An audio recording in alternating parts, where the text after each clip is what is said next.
Hey guys, it's Jeff here. In today's video, we're finishing off the shower, okay? We're gonna do the shower head installation and the handle assembly and all the silicone work everywhere we have a change of plane or different material. Make sure we keep this shower waterproof without getting ugly cracks down the road. Cheers.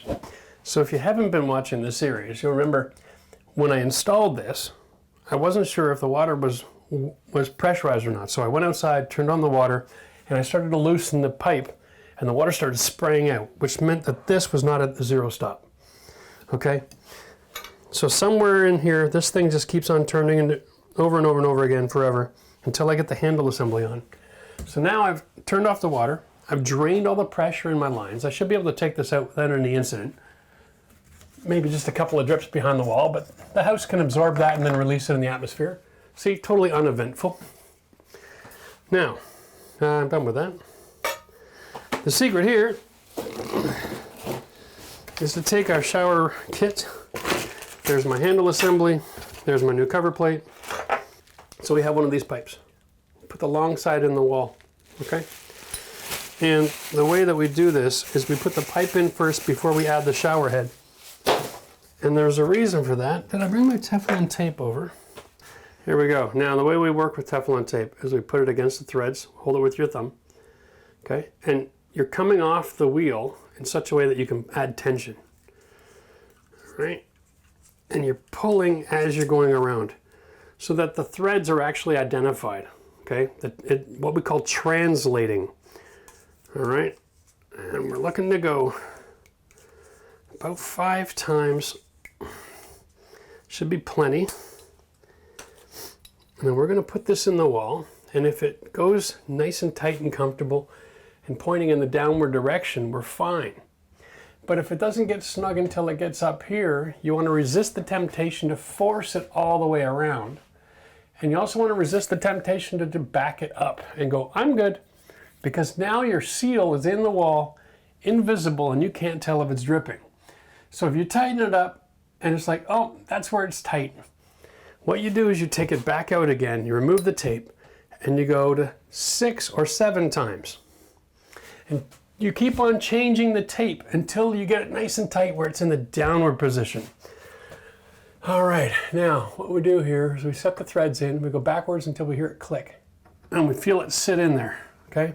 Because the threads are on an angle. So if you go backwards, the two parts that connect together will sit into each other, okay?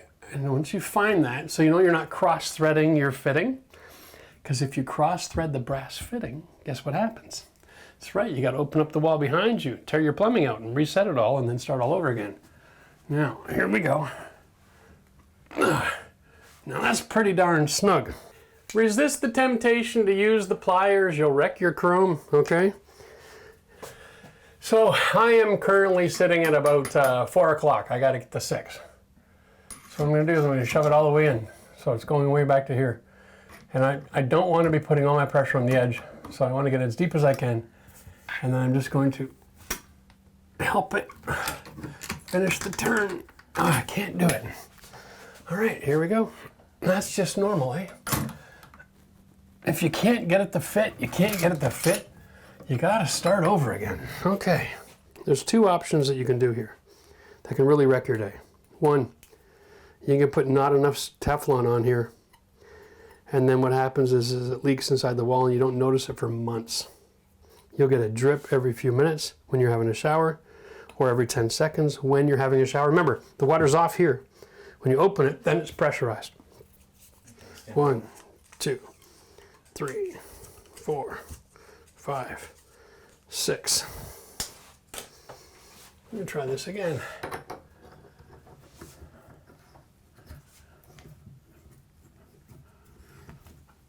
Oh yeah, this time I got to 4 o'clock with only one hand. We're good. We're gonna get it all the way now. There we go. 1/2 degree off. Perfect. Just resist the temptation to try to muscle it, because the other thing you can do is when you're using this for torque, you can take your round pipe and turn it oblong. Then you're in trouble, because you'll be able to put your shower head on, because usually these fixtures are plastic. But then you're going to get it'll be leaking the entire time you're taking your shower. And then you lose pressure in your shower head, and then someone's going to complain, and it's usually not the husband. That's okay. This whole shower kit comes as one piece, the rough-in and the trim kit. And that is sloppy as all get out. We've got a couple of ribs. If I take my screwdriver, I can press on the ribs just a little bit and close the diameter of that hole so that these things go on with a little bit more compression. Okay. So yeah, it has some grab. There we go. Now, before we go any further, if you're watching the very beginning, we talked about how this hole, it would be nice if it was sealed up against vapor and steam, because we don't want all the steam getting in there. Now, this fits on rather sloppily, right? We're going to throw a little bit of silicone on the backside, a little dab, so it holds to the tile. But there is a gap, and vapor and steam can get in there. And if you're concerned about that sort of thing, then you want to do this. Okay. Now, you want to take out this tube of CurdyFix. This is the leftover from when we installed the shower. And if you didn't see that, you got to watch the series, guys. This is a tile-ready base with Schluter Curdy walls. So easy to seal, guaranteed waterproof, never fails. I mean, never. You can take that to the bank, all right? Here we go. And this is how you can seal up your shower head after your install. Here we go. There's no reason to remove the shower head once you're done. No reason to change this out. This arm can be here for 40 or 50 years. And in 40 or 50 years, that is somebody else's problem to cut through the sealant to take the rod out. It's not going to be the end of the world, okay?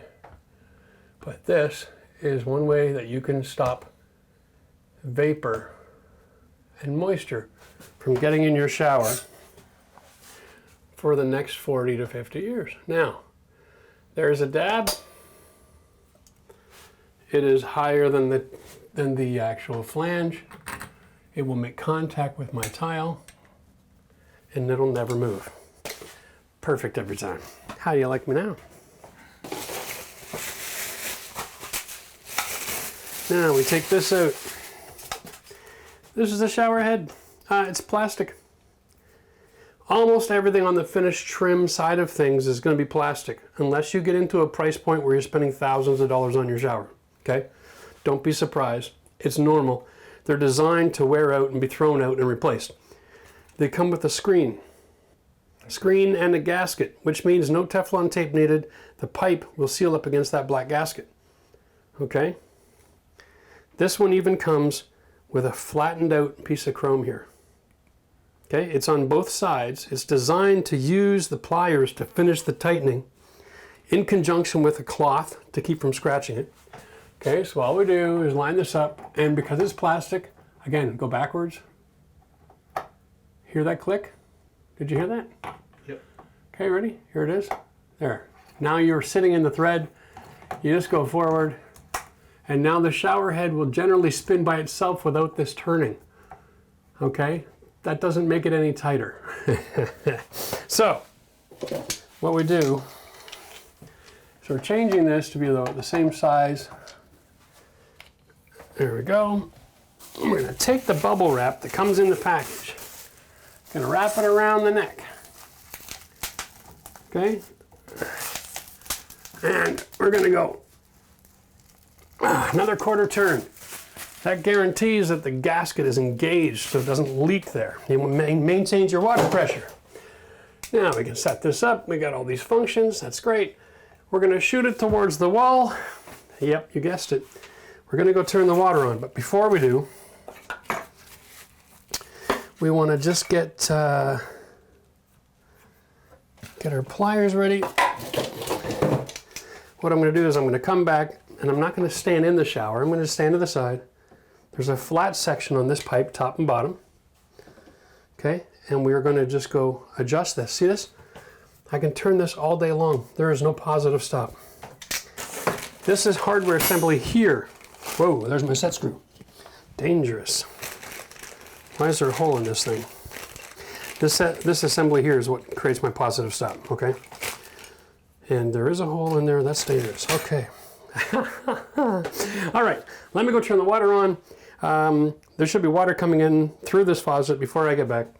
And that should be a good thing. Unless I got lucky and I found the positive stop while I was messing around. All right, I'm at the street. Got the valve. Yeah, here we go, full pressure. Probably hear some air. Here we go. Let's figure out where this is. Oh, did we find it? Nope, not quite. Usually straight up and down.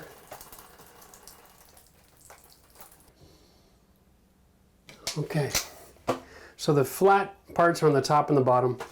You just generally don't know where that lands up. Okay, good. Now we can get on with the rest of the install. And I'm not gonna use the directions. We put this in. Everything just slides into each other. This is a temperature balance scenario, okay? So we start here, and then we go here.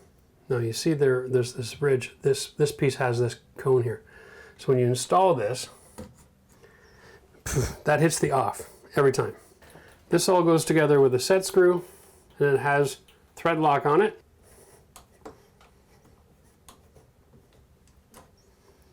Are you kidding me? Uh-oh. I think the set screw is actually for the handle. It is. It's for the handle. No. Where's the one for the valve? Nuts. Ola. All right. So this is the screw that I'm missing. Right here. This is the screw that goes up through the handle and connects the handle to this, but this needs to be mounted to the rest of the assembly and into the valve itself, and that's the screw that I need. So I'm going to order this as a replacement. All right, so the irony is you're supposed to install the flange first anyway. Now, this one has the same cutout with that top section. This is a gasket to seal around this metal.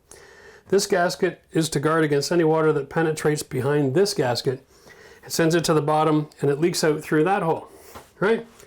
So we're going to just shove this in place. Not a lot of wiggle room. Put the rest of my handle assembly in here, just for now, so I don't lose it. That is maddening.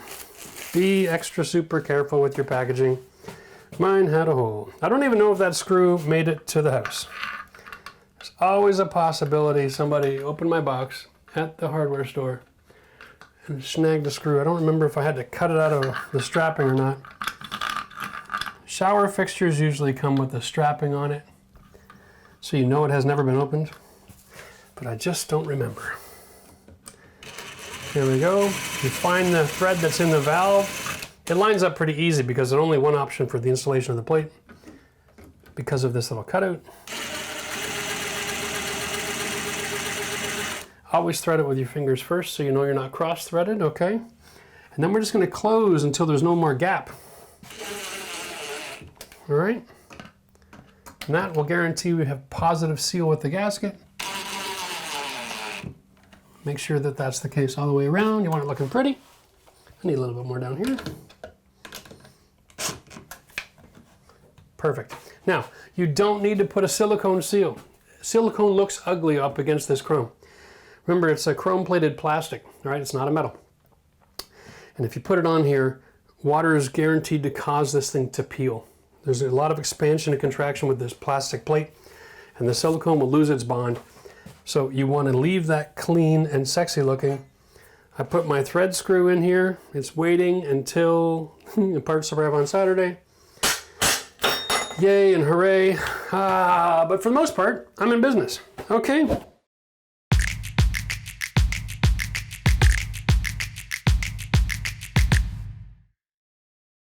All right guys, well, it's time for us to silicone the shower. There's a couple of different places and a couple of different products to deal with. First of all, we're going to use the clear silicone.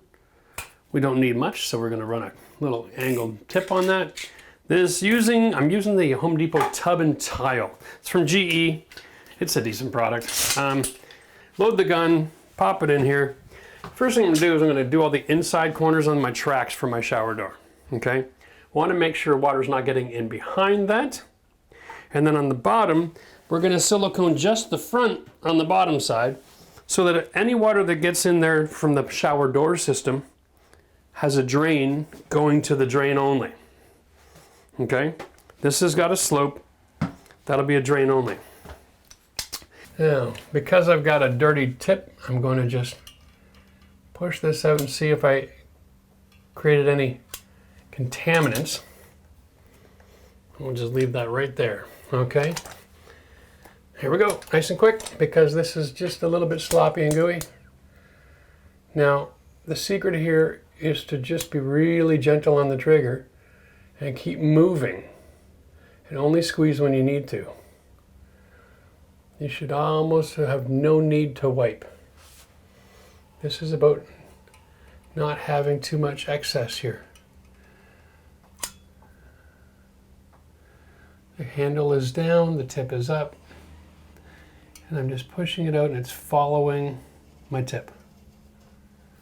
Here we go, we'll release the pressure. Okay, and then we're going to take a somewhat clean finger and we're going to lock that and we're going to put pressure on the aluminum so that the silicone, if there's too much, it pushes out on the tile and not the aluminum. It's not visible on the tile, it is on the aluminum, so you want to just try to minimize that effect. And once we get the pressurized, we just squeeze and drag. And I'm looking behind the tip to see if I have any air gaps. As soon as I see any gap appearing, I slow down and I start squeezing the trigger again. This takes a little bit of experience to get a nice consistent bead. Release. Pressure against the aluminum. Perfect. And done. Now we'll do the other side and then across the front and the bottom. The secret here is we're not trying to make sure that no water can get in. We're trying to make sure that whatever water does get in has a way out, and that visually when you walk in the room, you're not staring at a silicone bead if it's at all possible.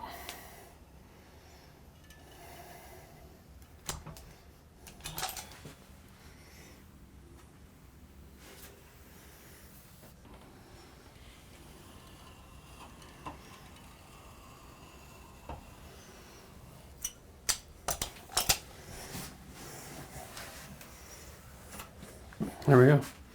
Piece of cake.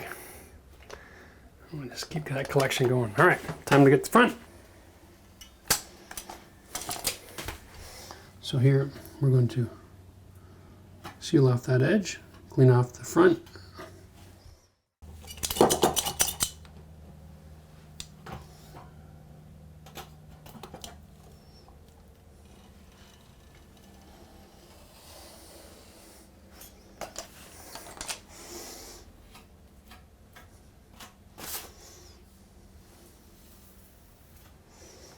And done. Okay. All right, now I'm going to switch over to the white. Just so you all know, there are different colored caulks out there in the way of silicone, so you can match your tile pretty darn close. They even make silicone that has grout texture, so it comes sanded, which is really amazing. My experience, every time I match the same color silicone as grout that I use, it's a different color anyway. So buy the product, try it out before you get committed, and double check on a spare piece of scrap tile and make sure it's the right tone if you're going to do that. What we're doing here is really simple. I've got some gaps that are pretty significant, and in order to manage this, you got two options. You can tape everything off. You can get yourself one of those little silicone scrapers so you can rub it all in, or you can just do this, all right? I take in my angle on my tip so that I'm pushing silicone into the hole and I have nothing on the surface. And everywhere we go, changing the plane, which is the same material in a different direction, all right, I'm just gonna fill that gap. I don't even have to wipe this, I'm just filling the gap. Okay, oh, a little bit full there already. Filling that gap.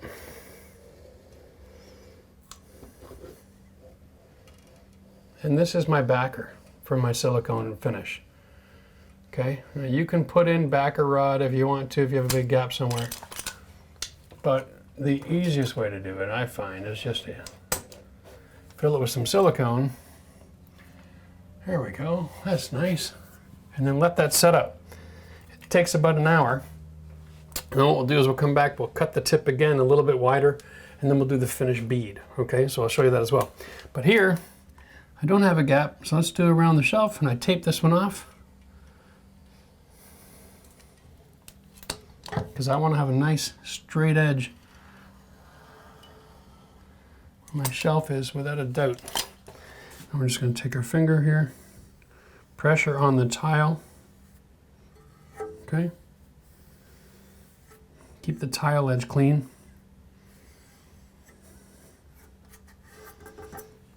Done.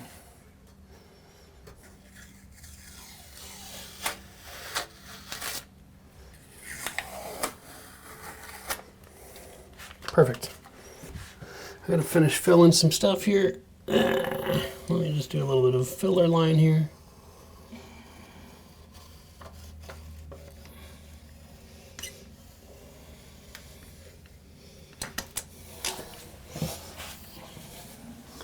Yeah, this is just filler. It's just a great big hole. So, you're not gonna get a nice job trying to fill the hole and do the concave at the same time. Because when you wipe it, you're gonna push it in to that hole, and then you're gonna be all kinds of trouble.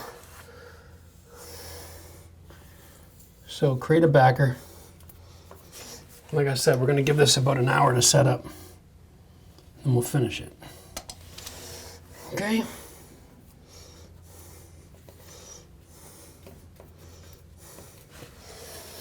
Okay. Now,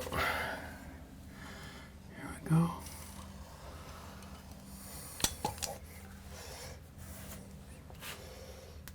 Now, the truth is, silicone doesn't bond to other silicone really well, right? Which is why you want to let it set up and not cure. If you wait until the next day, then after a few showers, the water is going to get in behind that and it's going to lift them apart. Your silicone's going to be a mess, so make sure you let it set up only, give it 1 hour, and then get back into it. Now this stuff here is a same day water ready, which means it's got about a 4-hour time before that you have to work with. So you put it in, you give it an hour, you come back, you do the next bead. All right, so now it is time for us to go and do this again. The silicone, you can see, it's flexible, it's malleable, it's tacky, but it's not coming off from my finger. So it's perfect time for another bond. Now the first coat, we cut that. All right, the second coat, we're gonna cut it a little bit bigger.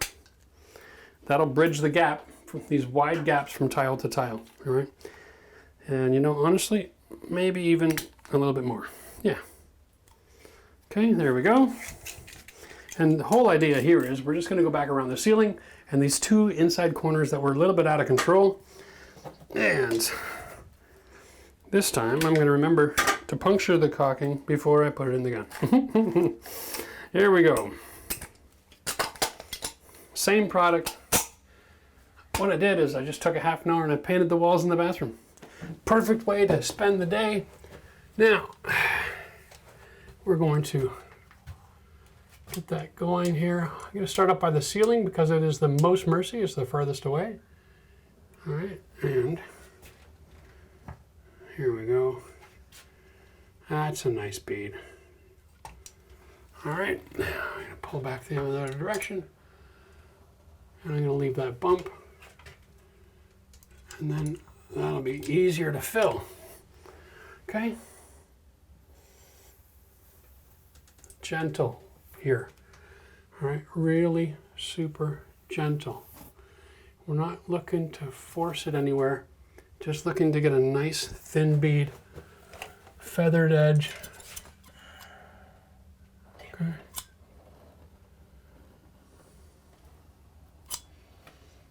Right over top of the old one. Right to the middle of the room. And then I'm going to reposition my chair to do the other side. Okay, nice and gentle. Leave that material up there. That is your seal. If you scoop it all out, you lose your seal. Okay.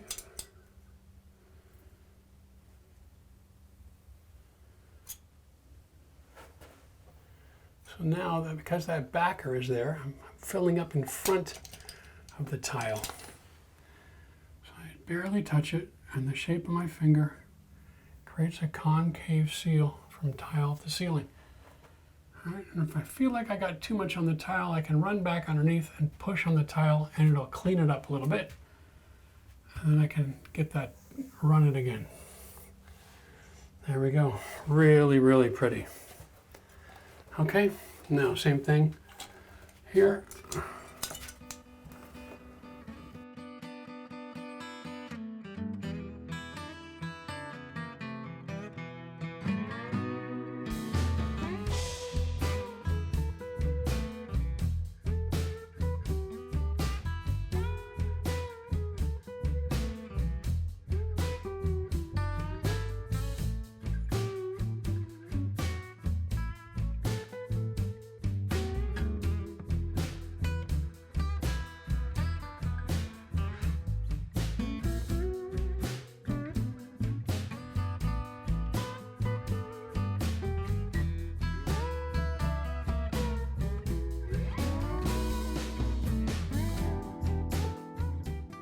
All right, guys, well, that's about all you need to know so you can do your whole bathroom from beginning to end. Make sure that you get all the information from the details in the video description, buy the right materials and the right products, okay? Very, very important. You can do it yourself, you can get it all from Home Depot, and you can have a great bathroom that's better than the builder's made. And if you like, you can check out the entire finished project. Let's just cut to the end. Here's your before and afters. Cheers.